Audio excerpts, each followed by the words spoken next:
Welcome to the Jackson Rudolph Podcast. I am your host, Jackson Rudolph, and we are back, brought to you by the one and only, the legendary Black Belt Magazine. We are in the studio today with episode 49, one episode away from episode 50, which is just crazy. You know, when I started this podcast, I wanted it to just be a fun way for me to talk about sport karate and martial arts news and things of that nature. And then all of a sudden, we're here with Black Belt Magazine, and 50 episodes later, almost 50 episodes later, we're here doing another show.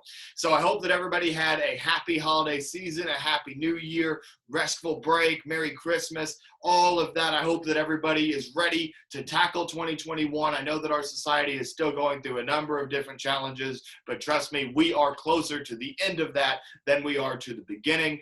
So I hope that everybody is happy, healthy, and let's dive into today's show. And we have two main topics in the show today. You may have seen on my personal social medias, I've been promoting the hot takes and bold predictions that I wanted viewers of the show to submit so that I could go through and tell you, is it really a hot take? Is it going to happen for sport karate in the year 2021?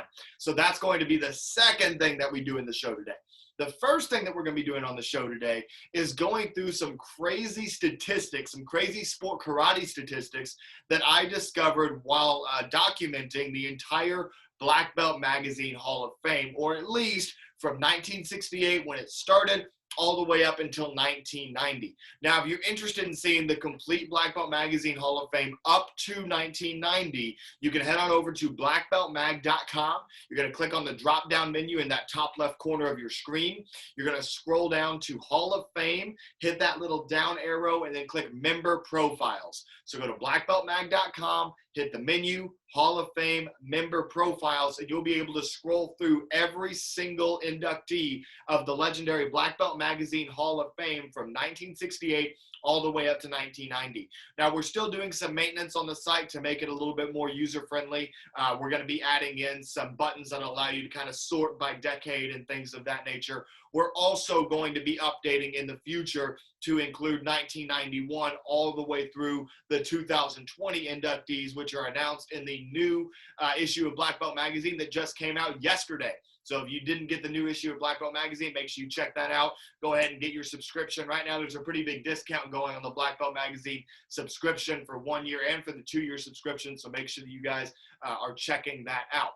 But anyway, what's on the site right now is from 1968 up to 1990, and we're going to go over some of the craziest sport karate statistics that I found while I was organizing the Hall of Fame. And you'll notice that when you go to the website and take a look at that, there's kind of like 3 fun facts about every inductee each time they were inducted, because there were some martial artists there that were inducted multiple times. We're actually going to be talking about a few of them here in today's episode of the podcast.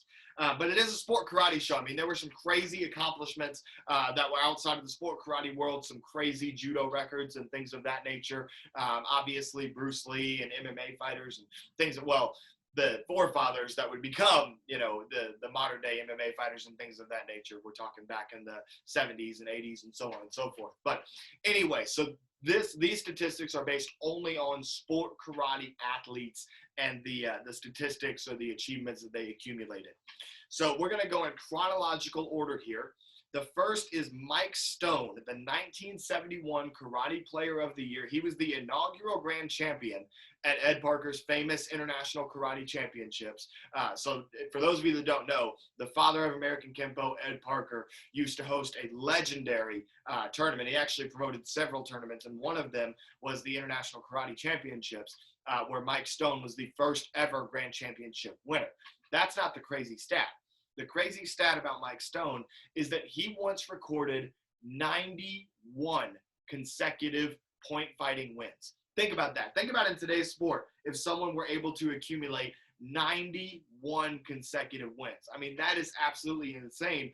And that was back in 1971. So back then, point fighting was a very hard-hitting sport. Obviously, protective equipment wasn't as good. Don't get me wrong, modern fighters still hit hard as well, but they also have much more advanced protective equipment. So back in 1971, you had very limited, if any, protective equipment, and these fighters were throwing full force, you know, reverse punches, rear leg kicking. All of that was a lot more popular back then. And in that era, Mike Stone accumulated 91 consecutive wins. And what's crazy is there's some even crazier win streaks that we're going to be going into as we move on down through the decades here. Next crazy, this one's not really a stat. I just thought it was really cool. We have Joe Louis, the 1975 Karate Player of the Year. Most know him for his legendary kickboxing career. And Bruce Lee himself said that Joe Louis was the greatest karate fighter of all time. I know that's not a stat, but when Bruce Lee says that you're the greatest of all time at something, granted, this is 1975, so we've had many, many years of athletes that have come through since then. But 1975, Bruce Lee says Joe Louis is the greatest karate player of all time. Maybe he didn't say that in 1975. 1975, Joe Louis was the Karate Player of the Year. And at some point during his career, Bruce Lee said, this guy, Joe Louis, is the greatest karate fighter of all time. That's just a really cool accomplishment. If Bruce Lee were to say that about anybody, it would definitely make it onto this list. So now we're going to keep on moving down. The next one, this one technically is a statistic, but I included it just because of how Chuck Norris it sounds. Chuck Norris was inducted into the Black Belt Magazine Hall of Fame 4 times. That is a record. That is more than anybody else with the exception of one man who is tied with him, and I'm going to explain who that is here in just a moment. But to me, like, that is just such a Chuck Norris thing. Like, that sounds like a Chuck Norris joke. Like, Chuck Norris was so good at martial arts that he was inducted into the Black Belt Magazine Hall of Fame 4 times. And that's a real fact. That actually happened. It was, and they were for different things, but it was 1968, 1975, 1977, and 1979. So he had a 6-year stretch there where every other year he was getting inducted into the Black Belt Hall of Fame for something that he did within the martial arts world. The only other man to achieve that feat and be inducted into the Black Belt Hall of Fame 4 times is Danny DeSanto, legendary training partner of Bruce Lee. He's currently an authority on Jeet Kune Do training as well as Filipino martial arts, an absolute martial arts legend, Danny DeSanto. Danny DeSanto is the only other man to but to be inducted 4 times into the Black Belt Hall of Fame, joining the legend himself, Chuck Norris. Now we're going to move on. Some of those have been kind of like former PKA fighters and things of that nature. Now we're going to get into some fighters that actually fought on the NASCA circuit, which is now known as the most popular sport karate circuit, or at least the sport karate circuit that has the most talent showing up to their events. And this brings us to the 1980 Competitor of the Year, none other than Linda Dinley. And the crazy stat that I had about her is, and the reason that this type of stat isn't found very often is because the tournaments don't keep records of who won. The only tournament that keeps a record of that is the Diamond Nationals, and you can find that record on their website. And they have, from the very first men's fighting overall grand championship that happened all the way up until 2019, the Diamond Nationals has a complete record of everybody that's ever won the Diamond Nationals. But a lot of tournaments don't have that. So when you find statistics that have how many times somebody won a given tournament, that's actually really rare to find, and I was able to uncover that while I was doing my research on Linda Dinley. She was a 9-time U.S. Open champion. Now, because there's no records kept of how many U.S. Opens various people have won, 9 times winning the U.S. Open in point fighting is extremely difficult to do. And again, back in the 80s when point fighting was a different game than it is now in a lot of ways. And Linda Dinley won 9 U.S. Open titles. That's at the Night of Champions, what's now known as an ISKA World Championship. Linda Dinley won 9 of those, which is extremely impressive for a point fighter. Battle of Atlanta, which has always been one of sport karate's most prestigious events, especially for point fighting. Like, if you're going to be a point fighter, you got to go win the Battle of Atlanta, right? It's probably one of the biggest point fighting tournaments in America. Obviously, the biggest in the world is the Irish Open out in Dublin. But Linda Dinley won the Battle of Atlanta 11 times. 11-time overall women's fighting grand champion at the Battle of Atlanta. So you've got 9-time U.S. Open champion, 11-time Battle of Atlanta champion, and we were talking about Ed Parker's legendary events. She was also a 4-time champion at Ed Parker's Long Beach Internationals. So not only do you have the NASCA flair there and having the 20 titles between the U.S. Open and the Battle of Atlanta, 2 huge point fighting events, but you also have 4 championships at Ed Parker's Long Beach Internationals. And not only is that extremely impressive, those are just statistics that you simply don't find very often. And Linda Dinley accomplished just that. Moving on down the list, we now go from the 1980 Competitor of the Year to the 1981 Competitor of the Year, where we have Keith Vitale. He won the first ever, I was just talking about how Diamonds has kept records all the way back from the very first championship. Keith Vitale won the first ever Diamond Nationals men's fighting championship. I know that's not a statistic, but that's just a really cool fact. Like, if you won the first ever Diamond Nationals, one of the most prestigious tournaments in the world, that's something worth remembering. And Keith Vitale was the man who won the first ever men's overall fighting championship at the Diamond Nationals. And I think that's really cool. Moving on down the list. Now, this is a name that many of you will know. Unfortunately, we lost him. I believe it was January of 2020. Forgive me if I'm wrong about that. But we have Steve Nasty Anderson, one of the greatest point fighters of all time, always in people's debates about who the greatest point fighter of all time is among your Raymond Daniels and your Pedro Xavier. Steve Nasty Anderson is always in that discussion. And he was the 1982 Kumite Competitor of the Year. And you'll notice one thing that's interesting about scrolling through the Black Belt Hall of Fame is that the naming convention for some of the year titles changed a lot over the course of the years. Like back in the 70s, in 1971, it was Karate Player of the Year. But then in 82, they switched up to the Kumite Competitor of the Year, which is referring to a fighter in any discipline, even though Kumite is a karate, a Japanese term. But anyway, so Steve Nasty Anderson was the 1982 Kumite Competitor of the Year. And remember how he said Mike Stone won 91 consecutive tournaments in the black belt division, or 91 consecutive fights, excuse me. Steve Nasty Anderson won 92 consecutive tournaments. And what's impressive isn't just the fact that it was one past Mike Stone's record. And forgive me, I think I said fights. Yeah. Okay, so this is a big difference here. So Mike Stone is recorded as having 91 consecutive fighting wins. The first thing that makes Steve Nasty Anderson's title really impressive is that this says won 92 consecutive tournaments as a brown belt. So this man wasn't even a black belt yet, and he was making it through point fighting brackets, and he did that 92 consecutive times. That is absolutely insane. So Steve Nasty Anderson, that's an extremely impressive record. And by the way, the record keeping has not been the cleanest throughout the history of sport karate. So let's just say that for Mike Stone and Steve Nasty Anderson, that it was 91 and 92 consecutive fights. If it really was consecutive tournaments for Steve Nasty Anderson, that is mind-boggling, because even if you average 3 fights a tournament, which for most large tournaments it's going to be a lot more than that. But let's be super conservative and say that it was just 3 fights a tournament. That would mean that Steve Nasty Anderson won over 100. No, it'd be more than that. He won upwards of like 270 consecutive fights, if that is true. So I'm feeling like that was probably 92 consecutive fights, not 92 consecutive tournaments. But hey, if it was consecutive tournaments, that makes it all the more impressive, and much respect to the late, great Steve Nasty Anderson. Moving on down the list, we have another impressive streak here. We have Demetrius Havanas, who was actually a competitor that I had not heard of before, maybe just my ignorance in my youth. But he won the 1983 Special Award to induct him into the Black Belt Magazine Hall of Fame.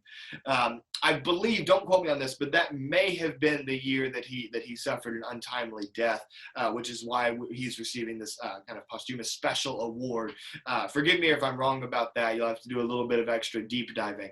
But regardless, he won the special award for Black Belt Magazine in 1983, and he had over 90 consecutive wins in forms and fighting. So even though the win total may not have been as high as that of Mike Stone or Steve Nasty Anderson, Demetrius Havanas was doing this in the combination of point fighting and in the forms division, which just shows his overall skill as a martial artist and his versatility to be able to win that consistently in 2 different divisions at the same time.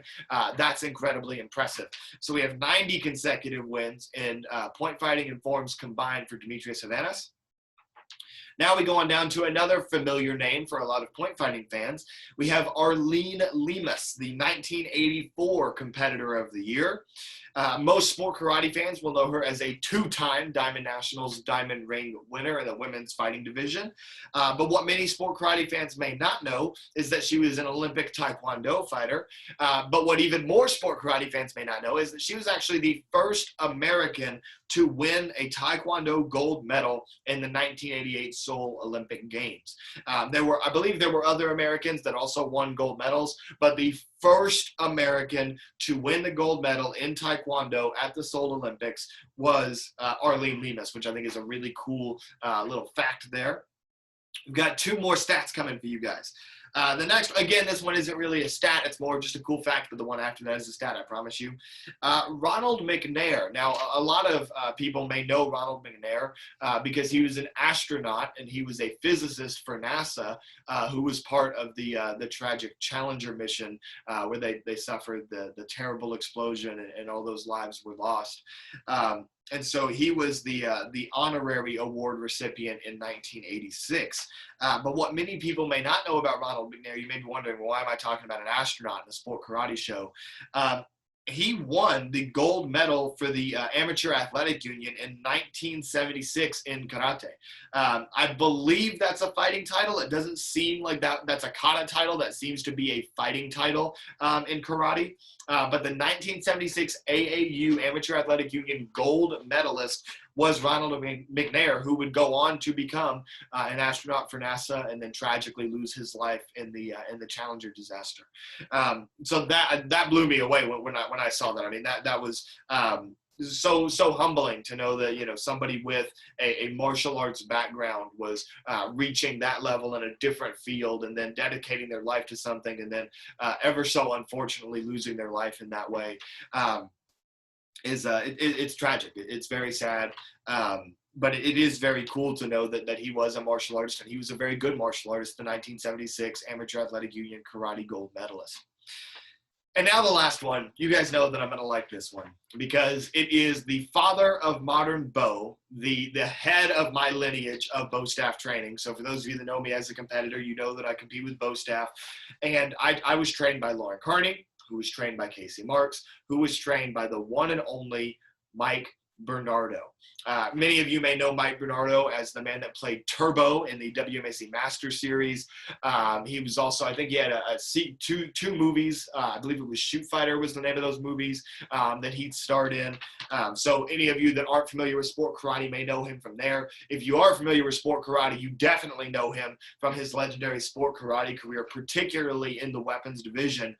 And he accumulated 57 consecutive weapons division wins. Now, in fighting, you can, obviously with judges, there's a level of subjectivity in anything that you do, right? So, a panel of judges could make a bad call or favor one competitor or another. Hopefully not, but those types of things can happen. However, at the end of the day in a fight, you can make it very, very clear that you are the one scoring the points and that you are not getting scored upon if you're at a high enough level above your competition. In a forms and weapons division, you don't necessarily have the opportunity to do that. There's no points that you can score. You're just doing your performance, and then those 3 or 5 or 7 judges are giving their opinion on whose form they thought was the best. And so it's very, very difficult to accumulate win streaks in a forms or weapons division, because if you get a panel of judges that just doesn't happen to like you that way, that day, you're going to lose, right? And so in this case, for Mike Bernardo to have accumulated 57 consecutive weapons division wins, that means that at least 57 groups of 3 different judges sat in front of a Mike Bernardo bow form and watched that form against everybody else in the division, and 57 times those 3 judges that were probably a little bit different every single time said Mike Bernardo had the best form. If that's not a standard of excellence for everybody to look up to, then I don't know what is. The fact that he accumulated 57 consecutive division wins is insane. And in the modern era, I don't think that's a record that will ever be broken. I guess if you consider traditional weapons, because in traditional weapons, there's really no reason that you should ever be disqualified. So if somebody just really, really excelled in traditional weapons, maybe they could accumulate 57 consecutive wins. But like what Mike Bernardo was competing in was just an open weapons division. You could do whatever you want. And in creative, musical, and extreme weapons now, for somebody to hit their form full speed in a tournament 57 times in a row, that alone would be impressive. To hit 57 consecutive weapons routines without dropping your weapon in a single one of those routines, let alone winning every single time that you pull off that routine, right? So that record by Mike Bernardo, I feel like that's a record that might be it might be there for eternity. It might be like one of those Wilt Chamberlain records in basketball, like the 100-point game, where it just seems impossible that anybody would ever be able to reach that feat just because of the way the game works nowadays. If I had to put money on it, I would say I don't think that anybody could ever beat the 57 consecutive weapons division wins by Mike Bernardo. But we'll see. We'll see. Maybe somebody will come out of the woodwork and be able to claim that record from him. Now we're going to go ahead and move on to the second phase of our show today, which is going to be the hot takes and bold predictions that I have accumulated from all the viewers of the show. We had several of them that were sent in, and I'm going to discuss some of these, and I'm ultimately going to decide, number one, is it a hot take or not? And number two, is it actually going to come true? Do I agree with your hot take if it is a hot take, right? So we're just going to go ahead and dive right into this. The first thing that we have on the list, this one, I'm just going to come out and say it. I think it's a cold take. No offense to whoever submitted this. But the take is there's going to be more virtual competitions in 2021. I think that's a no-brainer. I don't think that's a hot take. I think that there's obviously going to be more and more virtual events as the COVID-19 pandemic continues and as social distancing and population limitations within buildings and at events. As long as that continues to go on, we're going to still have virtual events. And a lot of the major leagues already have infrastructure to be putting on virtual events. The NASCA, the North American Sport Karate Association World Tour, has come out and said that they do plan on hosting in-person events in 2021, which is great news. But I know that a lot of those tournaments are also prepared to host virtual events if they need to, or potentially hybrid in-person and virtual events that happen concurrently. In addition to that, I saw recently that the American Taekwondo Association, the largest closed sport karate circuit in the world, the American Taekwondo Association has a virtual tour that they're going to be continuing into 2021, from what I understand. In addition to that, sportmartialarts.com is also continuing to host their virtual tour. They've been selling, and they have a really cool idea, actually. They've been selling season passes to compete in their virtual league. And they've been really, really consistent. I know there was a good stretch of 2020 during quarantine where sportmartialarts.com was hosting free sport karate virtual tournaments every other weekend, which is insane that they were able to pull that off. And it was great for the sport karate community. So I think it's a no-brainer. Yes, there will be more virtual competitions in 2021. As long as this pandemic is continuing, that will be the case. And like I said, a lot of these leagues have already set up kind of the online infrastructure to be able to hold those events. So I think we're going to be seeing a lot more of that. Not to mention the fact that you also have promotions like Virtual Fight Tour and Pro Point, who are bringing, even though those are in-person events for the athletes, they're now broadcasting those events to spectators, which I guess technically qualify as virtual events as well, right? So cold take, virtual events are going to be continuing to be successful in 2021. I don't think that should surprise anybody. Next on the list, we also have another COVID-related take here. Masks and social distancing at in-person events. Another one where I feel like this is a little bit of a no-brainer. Again, no offense to whoever submitted this, but that's not a hot take or a bold prediction to me. I think that that's just smart, really. In the times that we're going through now, it's important that if you're going to be gathering with other people, maintain your social distancing, wear your mask to prevent the spread of COVID-19. Obviously, that's very important. And a lot of the leagues that have had in-person events have had success implementing those policies of social distancing and mask wearing. For example, ProMac at the Battle of Atlanta and at their subsequent events in 2020 the ProMac has done an incredible job of bringing in those COVID guidelines and enforcing social distancing and mask wearing. And of course, there's little bumps in the road here and there. But overall, they've done an incredible job of being able to maintain that and continue to bring out live events with the proper protocols in place, given the circumstances of the COVID-19 pandemic. So I think that tournaments have already proven that they can enforce those regulations and it can be effective. I haven't heard of any martial arts tournaments winding up becoming a super spreader event, because I think that a lot of these regulations have been followed very closely. Now, if this take was referring to mask wearing during routines, I know there have been a couple of maybe leagues or individual competitors that have tried competing in a mask. I don't think that will work long term. I think there's too many competitors that either their cardio will be too compromised when they're trying to run a form at full speed with a mask on or what have you. And also, you lose a certain element of your performance when the judges aren't able to see your nose and mouth, because that's where a lot of your facial expression comes into play. So I do think that potentially, a lot of competitors are going to opt not to wear masks when they compete. And also, if you're in the middle of the ring and you're the only person in the ring, then you're definitely going to be 6 feet from anybody else that you'd be performing for. So I don't think that you necessarily have to worry about wearing a mask in that situation, because you're very socially distant from anybody else that you would be interacting with. So maybe that's a little bit of a hot take if you think that competitors are going to start wearing masks, because I don't think that will happen.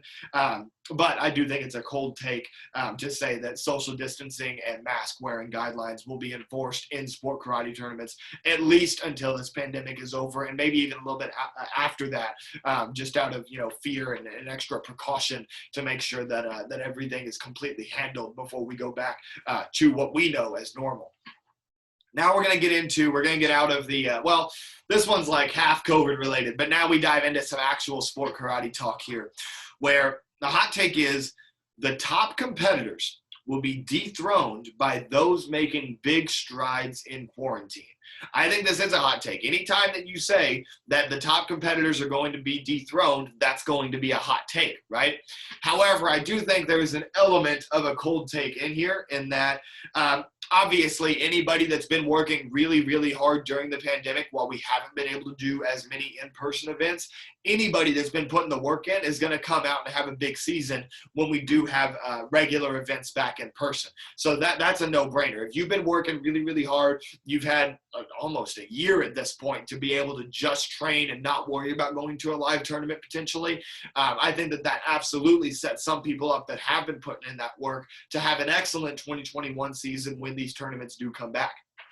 However, what you need to be reminded of is that if the top competitors have been hustling just as hard as those contender competitors, if those top competitors have been hustling too during quarantine, then they'll stay right where they are. That's one of the things that I've learned as a top competitor is when you become one of the best in the world, you automatically have a target on your back. You have to work twice as hard to stay the best as you had to work to become the best, right?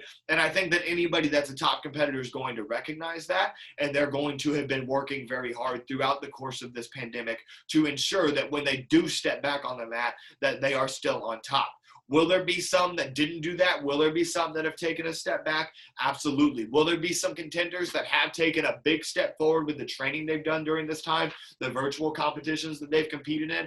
Absolutely. So I do think it's a hot take, because it's a hot take anytime that you say top competitors are going to be dethroned, but I agree with it. I think that there is a possibility that there are some contenders that have worked really hard in quarantine and are going to surprise some of the top competitors that may have been taking it easy a little bit, but the top competitors that have been hustling during this time, they're not going to have any upsets. They're going to stay right where they've been for years and years now. Moving on. Now we're completely out of the COVID talk. Now we're just talking sport karate here. The next take that we have here, we have Dax Howland. We got name dropping now. Dax Howland, one of the newest team members of Team Competitive Edge, the team that I coach alongside Reed and Cole Presley. We're very, very proud to have Dax on the team. He's awesome. He's gone viral on social media several times now, millions of views, TikTok, Instagram, Facebook, you name it. He's been shared by some big pages for his insane difficulty level bow tricks that he does. But anyway, here's the hot take. The hot take is that Dax Howland is going to take over the NASCA 13 and under weapons division. I agree this is a hot take for two reasons. Number one, Dax has not consistently competed on NASCA thus far. He is a multiple-time world champion in the American Taekwondo Association. He's going to be making a move to NASCA, and anytime that somebody's going to be moving to NASCA for the first time seriously, then you never know how it's going to go. I believe in Dax. That's why we picked him up to be on Competitive Edge. I think he's going to be very successful. But it is a hot take to say that somebody that hasn't competed on NASCA before is going to be dominant, which brings me to the second reason that's a hot take. Anytime that you say that somebody is going to dominate in a forms and weapons division, this goes back to the record that I was talking about with Mike Bernardo.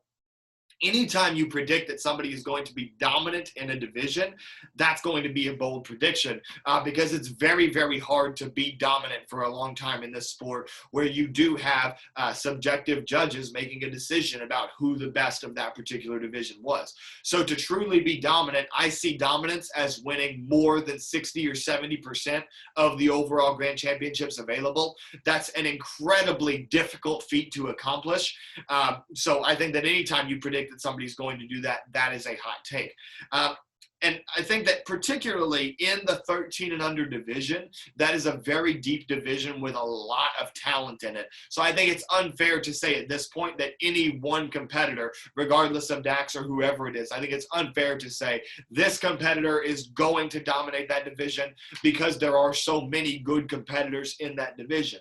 That being said, I'm not going to say that it's impossible. That's the reason that we picked Dax up to be on Team Competitive Edge, is because he has the firepower to do it. Just like any competitor, there's always things to clean up with the basics and things of that nature, but Dax has the difficulty and the talent to be able to go on a run like that. It all comes down to the work that he puts in and the work that all of his competitors put in, because there's other great competitors in that 13 under division as well. I think the defending champion, as far as the boys side of things go, the defending champion for the boys by the Black Belt Magazine rankings, the winner of the 2019 U.S. Open, I don't remember if it was for forms or weapons, or maybe it was both, is Alex Miller. So Alex Miller, another member of Team Competitive Edge, he's going to be top competition in that 13 under division.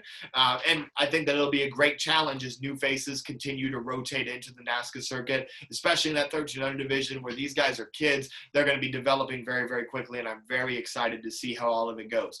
So it's a hot take, but I definitely think that's possible. And in Dax, I trust. I'll put it that way. Now we're going to move on, and any members of Competitive Edge, I trust, by the way. Members of Competitive Edge that are watching this, as well as our other new members of the team, Miss Amy Williams, our first senior member, Ryan Clifford, as well as Annabeth Hedgepeth. I believe in every single one of you guys that's on Competitive Edge, and I think that any of you can dominate next season. So that's my message as a coach. Now I'm going to jump back into being a podcast host. Anyway. Next one. Oh, by the way, I had one more note that I wanted to add about 13 and under, because I wanted to tell you guys what it takes to be dominant in the 13 and under division.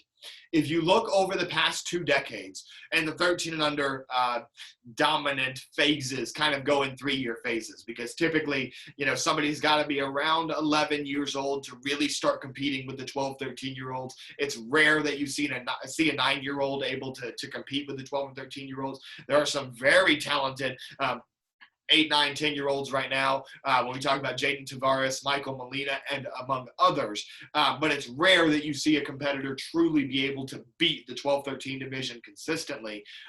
So you normally get around 3 years of dominance for the competitors that become dominant in that division. And typically, they have 1 or 2 redeeming qualities that are head and shoulders above the rest of their competition. What I mean by that is, and I'm going to go through a few names here. One that a lot of people will remember because he retired at the age of 14 or 15 was Aiden Kennedy. Aiden Kennedy was dominant in the 13 under division, and that's because he had an extremely high level of difficulty, both with his weapons tricks and with his tricking, and he was almost technically perfect. I won't say he was perfect because everybody has little flaws. Maybe his hands would get too close together on strikes every now and then or something like that. But if you watch the execution of his kicks, his stances, the way that he would strike, Aiden Kennedy was a very technical, surgical precision in his forms, especially at that age, and that's what allowed him to be dominant in that division. Moving on, going back a generation, Dallas Liu. Cleanliness and performance. Those were his two redeeming qualities. He was cleaner than everybody else that he was competing against after I moved up out of the division, and he performed very, very well. He's very clean cut, very polished, and that made him successful. Jake Presley, when he was in the 1300 division, was faster and stronger than a lot of his competition. His speed and power put him over the top compared to his fellow competitors. And then I mentioned, when I was 13, that's when Dallas Lou had kind of just come into the division, and I was kind of having my breakout season when I was 13. And for me, it was kind of a combination of some speed, some power, some cleanliness, but really the innovation and difficulty that I was doing bow tricks that had never been done in competition before when I was 13 years old. And so it takes something that you're doing that is dynamically different and far ahead of your competition to truly be dominant in that 13 and under youth division. Where there's so much talent and there's so much talent that's developing so quickly. Anyway, enough about 13 under. Now we're moving on. Next one, we're actually going to be talking about a competitor that I believe is moving up into the adult division this season. The next hot take was Alex Mancias, the newest member of Team Paul Mitchell. He got on in early 2020 or late 2019, I believe. He actually might have gotten in on New Year's Day, or maybe it was Christmas Day, something like that. Anyway, so Alex Mancias, the newest member of Team Paul Mitchell. The hot take is that he will have a breakout season when he moves up into the adult division, which I believe is this year in 2021. He will have a breakout season for Team Paul Mitchell. Now, you guys know I'm a Paul Mitchell guy. You guys know that I love my teammates. So I'm going to say, even though this might be a little bit of a hot take because that lightweight division is stacked right now, Bailey Murphy, Jack Felton's been hot, Tyreek Saint, among others, Enrique Latona, so on and so forth, his brother Jason. There's a lot of really great competitors in that lightweight division right now, and the list goes on and on. I know that I'm leaving people out. There's a bunch of talented lightweight competitors right now. However, I will say that I agree with this hot take that Alex Mancias is going to have a breakout season. And there's only one reason for that outside of my Paul Mitchell bias. Ignore my Paul Mitchell bias for now. Pretend that I don't have a Paul Mitchell bias. The reason that I think that Alex Mancias is primed for a breakout season is because he works harder than just about any other competitor that I have ever had the pleasure of seeing train. From the hours that he puts into his body, making sure that he's well conditioned, making sure he's strong, making sure he's fast, to the hours upon hours that he puts in to training, whether it's drilling his blitzes or his kicking to try to make those as fast and effective as possible, or training with point fighting greats like Ross Levine to understand strategy, to understand the flow of the fight, to increase his fight IQ. I will almost say that there's nobody in the game that works as hard as Alex Mancias works. And anytime that you have somebody with that much passion, he is proud to wear the Paul Mitchell name on his back, and he feels a responsibility to uphold the legacy of the team, which is what anyone should feel when they sign an agreement to compete for Team Paul Mitchell. You should feel a responsibility to represent and perform at your highest level for the greatest team in the history of sport karate. And Alex Mancias embodies that with his work ethic. And for that reason, I agree, he will have a breakout season in the adult division and maybe even steal a couple of overall grand championship wins.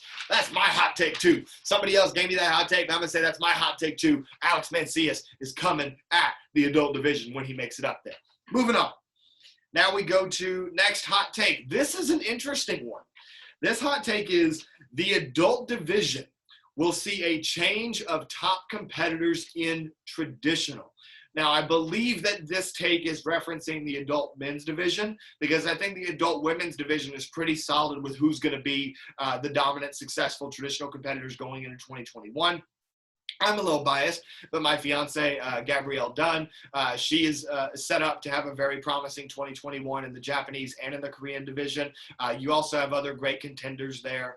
It's a very deep division. You've got Melissa Belarjan in the Japanese division. Mary Amato is also in that Japanese division with her Gopai show. And then you also have Isabella Karaka in the Korean division, things of that nature. So you have a pretty deep division there as well. So I think the women's is kind of set in stone for right now. What's what's interesting is that I think that this take is referring to the men's division, where we have Ariel Torres, who's been dominant in that division for a long time. I can't remember the last time that Ariel Torres lost a men's traditional Japanese forms division, whether it be traditional challenge or it's the Japanese Okinawan division. I literally cannot remember the last time that Ariel Torres of Team Revolution lost that division. However, with the Olympics coming up in 2021 and karate being a demonstration sport there, Ariel Torres has a great chance and most likely is going to be representing at the Olympics, which means that there's question marks about how much he will be involved in the sport karate world, which means there could be an opening for a new face. Now, Ariel's greatest rival on the NASCA circuit over the past several years has been Joey Castro. Joey Castro could absolutely continue to be successful. Whenever Ariel has not won the overall, it's typically been Joey Castro that has won that overall, representing Team KTOC. So Joey Castro absolutely could be primed for a big season coming up if we don't see Ariel around as much, or maybe Joey's made some big strides in quarantine and is prepared to start beating Ariel more consistently. Who knows? However, there are two other names that I think make that adult Japanese division very interesting. One of them is Jared Dunn, who, again, I'm going to admit a little bit of bias here because it's my fiance's brother. However, I've been there for his training sessions. I've seen the work that he's putting in, and I've seen the improvements that he's made to his game. I think he's an underrated competitor, and I think he's somebody that can absolutely win that men's Japanese forms division. He won the overall grand in that division at the 2019 Pan American Internationals, which was one of the last major NASCA events that happened. So I think that he is set up to potentially have a promising 2021. And one of my favorite competitors is moving up into the adult division, Mason Stowell of Top 10 Team USA. I think Mason Stowell has an excellent opportunity to move up into the adult division and prove that he belongs there very, very quickly. I can see Mason Stowell winning overalls in the men's traditional forms division very early on, and I think that that can shake up that division a little bit. So I think that there's three names that will consistently contend for those overall grand championships if Ariel is not around as much, and if Ariel is around, I think that those three competitors can also very well put up a great fight and make that a very interesting division. So I think there's three, potentially four excellent contenders in that division. So it is a bit of a hot take that there will be a change of the top competitors because, like I said, anytime you predict a passing of the torch like that, that's going to be a hot take. No pun intended, torch, hot take, never mind. But anyway, so anytime that's going to be a hot take. However, I agree with this hot take as well. I think it's very possible. And I think that Mason Stowell is going to really make some waves in the adult division when he moves up there.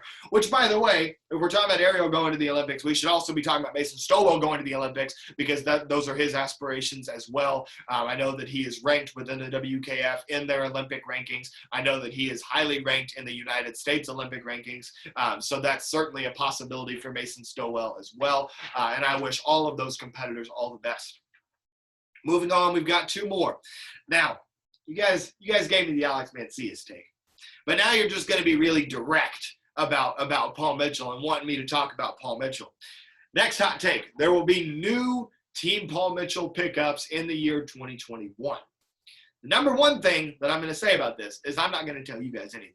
Not saying that I know something, not saying that I don't know something. I'm just saying that I'm not saying anything about this because we don't do that, right? If Paul Mitchell's going to do something, nobody's going to know about it, right? However, one thing that I do, because getting on Paul Mitchell is an accomplishment, and so I know that a lot of young competitors watching this may be interested in being recruited and ultimately picked up by Paul Mitchell. And that's one thing you have to keep in mind is that getting on Team Paul Mitchell, you're joining a legacy. It is an accomplishment to get on the team in the first place, and then obviously even more of an accomplishment if you perform well for the team. But given the fact that getting on Paul Mitchell is an accomplishment, it would be very difficult to try to add new members before we see how the tournament season is going in 2021. We see who's been working hard. We see who's made those great strides. So I think that is going to be a big factor in if Paul Mitchell is going to pick anybody up, is who looks really good when we get back to live tournaments. But that's a no-brainer, right? Whoever looks really good when we get back to live tournaments is going to get interest from a lot of teams, and Paul Mitchell might be one of them. But other than that, I'm keeping my mouth shut because I'm not telling you guys how that Paul Mitchell stuff works because it's not for you to know. That's for me to know. That's for the team to know, not for you to know. Anyway, a little bit of humor there. I'm using a little bit of satire. But anyway, so don't be asking me about new Paul Mitchell pickups because I'm not going to tell you. I'm not going to tell you if I know, not going to tell you if I don't know. We're moving on. All right. Last hot take, and this one's really interesting because as you can tell from this episode, I'm definitely a sport karate history nerd. So this last take is really interesting. The hot take is that a new generation will be beginning in 2021. And based on who submitted this, which I'm going to keep that anonymous, but based on who submitted this, I know that they have knowledge of the history of the sport, and they're talking about a generational shift in who the top competitors are, right? And they're not just talking about like the post-COVID generation. That's not what they're referring to. They're referring to how if we go back into the 90s, you had the great triumvirate of sport karate where you had Mike Chatt, Carmichael Simon, and John Valera at the top of the game. You move on several years later, you have Steve Terada and Kim Do at the top of the game. You move on years after that, you have Matt Emig and Mark Canonizato at the top of the game. You move on, you look at the weapons division. There was a point where we had the second great triumvirate, which was Matt Emig, Rudy Raynon, and Kalman Choka in that weapons division, not to mention how deep that was. You still had Mark Canonizato in that division. You still had Corey Lutkus in that adult division. So we see these generational shifts, and you see the same thing in the women's division as well. You can go back, you could look at Casey Marks, maybe even a little bit before Casey. You could say that Ming Liu had a grip on that women's division, then Casey Marks, then you go on to Lauren Carney, then you go on to Caitlin Michelle, then you go on to the Sammy Smith and Mackenzie Emery era, right? So we see these generational shifts that happen about every 10 years in sport karate. The most recent of these, I would say, has been, at least in the weapons division, myself, Reed Presley, and Cole Presley being very competitive with one another in the top of that weapons division. In the forms division, we've seen a little bit of that in recent years as well. Reed Presley winning overalls, Tyler Weaver winning overalls, Jacob Pinto winning overalls. There's been a little bit of some rivalries that have formed there as well. And then in the women's division, obviously, you've got the Sammy McKenzie rivalry that's been going on for many years now. And so the hot take here is that generation of those people being the top is going to end in 2021, and we're going to see new faces emerge as the face of the sport in 2021. That's what the hot take is. It's absolutely a hot take. That's the theme, right? If you're going to predict that a big name or multiple big names are going to drop and there's going to be new people replacing them, I'm just going to tell you that's always going to be a hot take. That doesn't always mean that it's going to be true, right? So as one of those people who's been very blessed and fortunate to be at the top of the weapons division, at least, it's my intention to still be around. It's my intention to show up at tournaments and be contending for overall advantage just like I always do, and I don't expect to go anywhere. Now, I do know that other competitors, there may be more question marks about. I'm not going to say any names. I'm not going to speculate as to who might be done, who might not be done. I'm not going to say anything like that. For all I know, every name that I just mentioned might be back and competing full force again. That comes down to those competitors and what vision they have for the rest of their career and how much longer they want to compete. And I'm going to say what I said here about, one of the earlier takes about the top being dethroned by those that have been working really hard in quarantine. And I know that a lot of the competitors that are at the top of sport karate right now are extremely passionate about what they do, and they love what they do. So I don't think that any of those competitors are going to have taken a step back. Now, whether they continue to compete or not, that's another question. I can't answer that. I won't speculate. I have no idea, right? But what I can say is that competitors that are at the top know what it takes to be there and that they are going to work very, very hard to maintain that spot. So I don't think that necessarily 2021 will be the year where we see that shift from one generation to the next, but I can see that happening in the next 5 years or so. We have some very promising names moving up into the adult division. This season, we have Jake Presley moving up into the men's division, Mason Stowell moving up into the men's division. Those are two big names that are going to be very competitive in that division. Already in the men's division, we have the young and talented Danny Etkin and Aiden Considine, who are already in the men's division and are primed to be continuing to improve their performance over the next several years. And in the women's division, you have Noelle Jellison, who's a new face to the adult division, who's going to continue making a name for herself for Team Infinity. Also on Team Infinity, you have Haley Glass, who's who's going to be moving up into the adult division, I believe, this season, right? So we do have some very promising young talent moving up into the adult division that is going to be gunning to ultimately take that spot as the face of sport karate. And ultimately, I think that as talented as those kids are, ultimately when this group of competitors does decide to move on and go on to different ventures or what have you, then I think that sport karate is in good hands. I think the future of sport karate is very, very promising. And I think that's the most important thing about that take. Doesn't matter when the generation shift happens. What matters is that the generation shift is going to happen within the next 5 years, and sport karate is in good hands in terms of the talent. Organizationally, sport karate's got some things that it's got to figure out. There's got to be more unity. There's got to be more unity about the rules, more unity about where competitors are going to compete, more unity about what the future goals are for the sport in general. However, the athletes are still there. The athletes are still coming. And at the end of the day, the athletes are what drives sport. So the future of sport karate is in very good hands because we have some excellent young competitors that are either moving up into the adult division this year or will be moving up into the adult division over the next 5 years. So I definitely believe that in terms of the athletes, sport karate is in good hands. And I guess that's a hot take, right? I think that sport karate is in good hands. I think that these athletes coming up are great. And that's what I will leave you guys with today. Those are my thoughts on the future of sport karate. I think it's in good hands in terms of the athletes, but everybody that's working organizationally, and there's some people that have done a great job being leaders, pushing for unity, and I love that, and I want to see that continue. But that's the biggest thing that sport karate needs moving forward.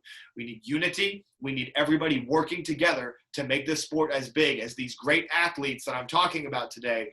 Make the sport as big as those athletes deserve it to be. And that's my mission, right? That's the reason that I do this podcast. That's the reason that I work so closely with Black Belt Magazine, Century Martial Arts, the Martial Arts Industry Association, and more. That is the reason that I do what I do. I love this sport and I want to help it get bigger. And I hope that everybody watching right now is riding that train with me and helping me make this sport bigger, because I think that that's what every fan of sport karate should want. We want this sport to be on ESPN all the time. We want the best in our sport to be household names. And that comes by having a unified approach and everybody working towards a common goal. I've got nothing more to say than that. I'm Jackson Rudolph. I'm your host of the Jackson Rudolph Podcast. This has been episode 49, and I'll see you next time for episode 50.